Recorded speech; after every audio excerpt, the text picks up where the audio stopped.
قرآن میں اہل کتاب کی عورتوں کے ساتھ نکاح کو مومن مردوں کے لیے حلال قرار دیا گیا، مگر دوسری طرف قرآن میں مومنین کو تاکیدگی کی گئی کہ مشرک عورتوں کے ساتھ نکاح نہ کریں۔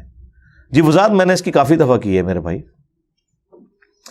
قرآن بت پرست مشرک اور اہل کتاب مشرک میں فرق کرتا ہے۔ سورۃ البقرہ میں آیا نا کہ آپ نکاح نہیں کر سکتے مشرکہ کے ساتھ، لیکن سورہ المائدہ فائنل سورت ہے۔ سورہ بقرہ تو غزوہ بدر کے فوراً بعد نازل ہوئی ہے نا، سورہ مائدہ جو ہے وہ شریعت محمدیہ کے فائنل احکامات ہیں۔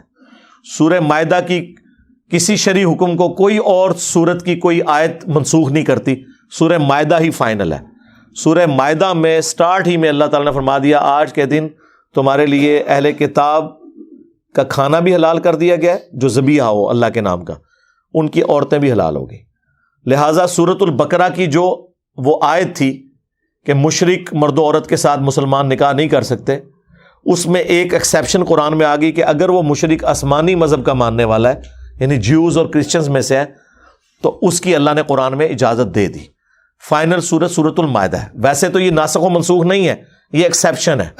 وہ حکم آج تک باقی ہے کہ مشرک کے ساتھ نکاح نہیں ہوگا، لیکن اس مشرک سے مراد ادر دین اہل کتاب ہے۔ ایک صحابی کا تفرد ہے اس میں، عبداللہ بن عمر کا۔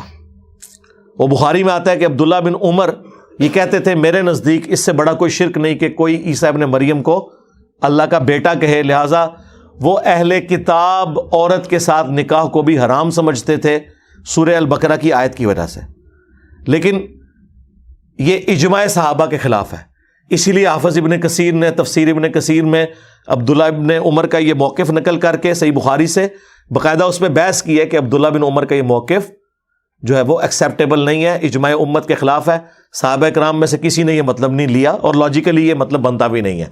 یہ عبداللہ بن عمر کو یہ بات پتہ ہونی چاہیے تھی، یقیناً انہیں پتہ ہوگی، اوور لک ہو گئی کہ اگر قرآن یہود و نصارہ کے شرک کا ذکر خود کر رہا تھا، لقد کفر الذین قالوا ان اللہ هو المسیح ابن مریم، اور لقد کفر الذین قالوا ان اللہ ثالث ثلاثہ، تو قرآن تو خود مان رہا تھا کہ جیوز اور کرسچنز شرک کر رہے ہیں، اس کے باوجود اللہ تعالیٰ نے جیوز اور کرسچنز کی عورتوں کے ساتھ نکاح کی اجازت دی، تو مراد یہ کہ وہ اہل کتاب مشرک ہے۔